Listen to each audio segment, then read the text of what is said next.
Hi, 30 Dayers. Welcome to week 3 and stress. I'm the first to tell everyone that I believe in the pillars full-heartedly. You could be eating kale smoothies for, here till the end of time, and still your health could be crumbling.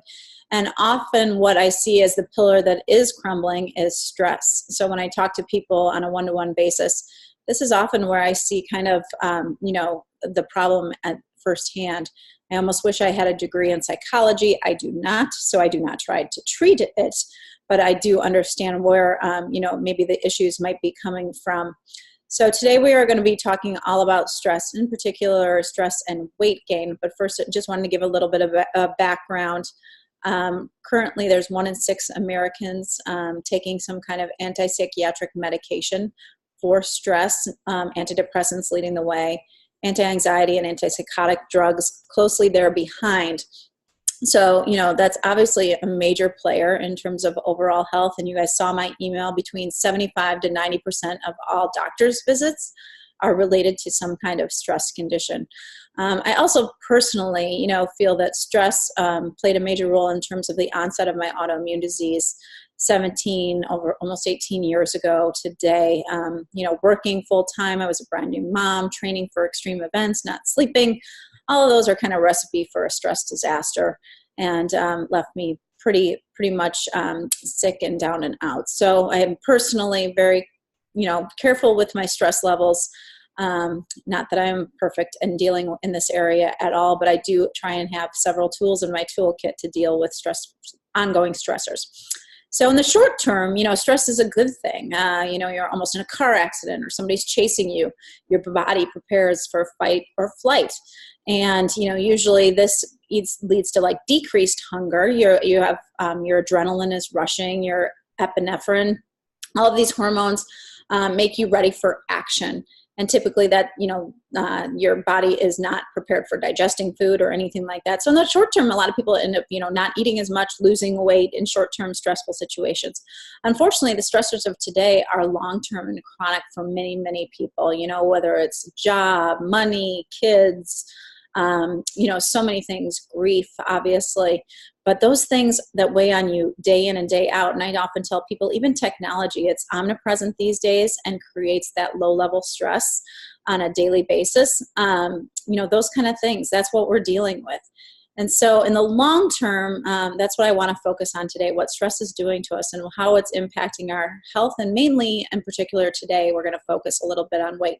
So I'm going to share my screen with you right now, so we can talk a little bit more to that. On my desktop here. All right. And then file. Why can I never do this? View slideshow. Okay, there we go. So today I wanted to talk again about that long-term stress. So what, we've all, I think most of us by now, and I think I brought it up a few times, the hormone cortisol. So cortisol is a hormone secreted by your adrenal glands. And cortisol is what we call a glucocorticoid. That's the type of hormone it is. And maybe you can hear it, but it says the word glucose basically in the name of the hormone. So that is tied to your blood sugar. Chronic cortisol secretion, this high, chronic stress means increased blood sugar. And when we have sugar in our blood, remember the word insulin that we had from the first video. Insulin rushes in to usher that glucose out of our blood, because it's not supposed to be in our blood, into our cells for energy. However, when we have it all the time, and we even have overburdened our livers with it, it is stored as fat. So just think that chronic stress is tied to chronic high blood sugar, which is tied to chronic insulin secretion, which is storing fat. So that is one important aspect of how stress can make you fat, and in particular, gaining weight around that midsection. Another important thing to understand is how cortisol affects your overall metabolism. So cortisol, as I said, is secreted by the adrenal glands, but the adrenal glands are closely tied to a few other glands in the area, your hypothalamus, your pituitary, your adrenals, and thyroid are all on this axis called the HPA or HPT axis. And they're all interacting all of the time and regulating how much hormone is being put out on a daily basis. But what happens, again, with either chronic cortisol secretion, that's impacting your thyroid gland. Your thyroid, many of you may know, is in your neck. It is the master gland in terms of metabolism. So your adrenal glands are closely connected with that thyroid gland. And when you're secreting a lot of cortisol from your adrenal glands, it can lead to what we call hypothyroidism because it's impacting the conversion of the thyroid hormone from its inactive version to its active version.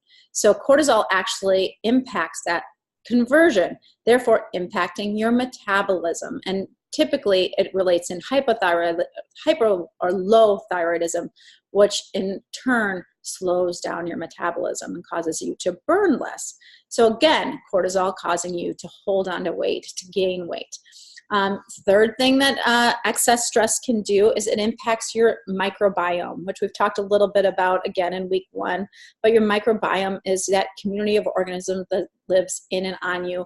And in particular, we think of them in the gut, your microbiome in your gut. And what it does there is your brain and gut have an intimate connection. There's called a gut-brain axis that, again, they communicate with each other all of the time.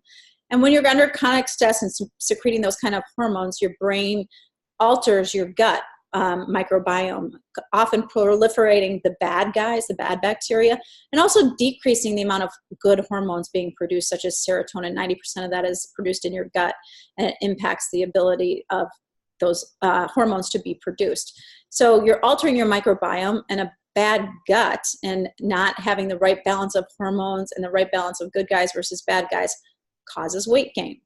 So another reason, number 4, that we're talking about is that stress creates cravings. We all know when we're stressed out, we don't typically want to eat a salad. We want to eat comfort food, whether that's ice cream or chocolate or mac and cheese or pizza. It creates a craving for what they call hyperpalatable foods. So that's what we're looking for when we're stressed out. We're looking for those comforting foods. And they think that's because, again, your insulin is high, your blood sugar is high, and you want to keep it at that high state so you stay feeling good. And so those quick hits of processed food keep you feeling good. And so you're going to, crave that bad for you type food. Also, when you're stressed, don't you feel like you have some nervous energy a lot of times that, you can't calm down, and so you're trying to expend that nervous energy, and a lot of time you find yourself staring in the fridge or staring at the cupboards, trying to think of what you can eat to make yourself feel better and get that little dopamine response from your brain. And again, you're reaching for those bad foods, but it's an emotional eating. It gives you that dopamine hit for a short while and makes you feel a little bit better. So increased emotional healing is often tied to stress. So another one that we all know of is you're short on time. When you're stressed out and you're running from here to here, you don't feel like taking the time out to make yourself a healthy meal. It's time and effort, and you'd rather just grab something quick. So fast food might become your best friend and the easy solution out instead of cooking at home. Another short on time thing is that, you feel too busy to take time out and take care of yourself and exercise. So often when we're stressed, we're feeling short on time, we're working late hours, we're driving kids around, whatever it may be. We're not taking the time to take care of ourselves. We're not prioritizing that. It leads to a sedentary lifestyle. You may think, I often felt this when you have little kids, the only time you have for yourself is late at night. So you stay up binge watching TV to make yourself feel better because that's your only alone time. And you're not taking that time to prioritize yourself and actually take care of yourself through an exercise regimen. So that often falls by the wayside, again, leading to a sedentary life and weight gain. The last one is the one that, kind of throws some people that I talk to. And I definitely have experienced in the past. I no longer do this, but I remember under periods of stress, marathon running became my go-to. It was a great form of stress relief. I would get out for hours on end. My mind would be free. And actually, it does work. And I loved that reason for it. However, excess exercise is seen as a stressor to your body, which is a good thing. You build muscles, you recoup. However, that chronic again, over-exercising state leads to chronic secretion of cortisol because it is a stressor on your body, and your body can't repair itself often. So this increased cortisol, can lead to disease, autoimmune disease, or it can lead to other diseases. But often, I see people that are training so hard, but are like, I can't budge the scale no matter what I do. I'm running, I'm training, I'm weightlifting, I'm doing all these classes, I'm working out a couple hours a day. And I actually have to tell them, well, that's one of your problems, is you're over exercising, and that cortisol is telling your body to hold on to fat for dear life, because it's in danger. So that's kind of one that throws people. Sometimes if you are suffering from something like, adrenal or thyroid issues, you actually need to step back, take your exercise down a notch, maybe do some yoga classes, go for walks instead of running. And that's often, in my personal situation, I could tell when my body is feeling stressed, I try and take it down. I don't go to the HIIT class. I don't go for a run. I might go to a yoga class or go for a walk instead. I'm much better at that in my late 40s than I was in my late 30s. And again, I'm better off for it. So all of those, I think, are huge, players in terms of stress and weight and overall health. So I hope you enjoy this week. If you have any questions, please, enter them into the comment box below. And I thank you for listening to me on to week 3.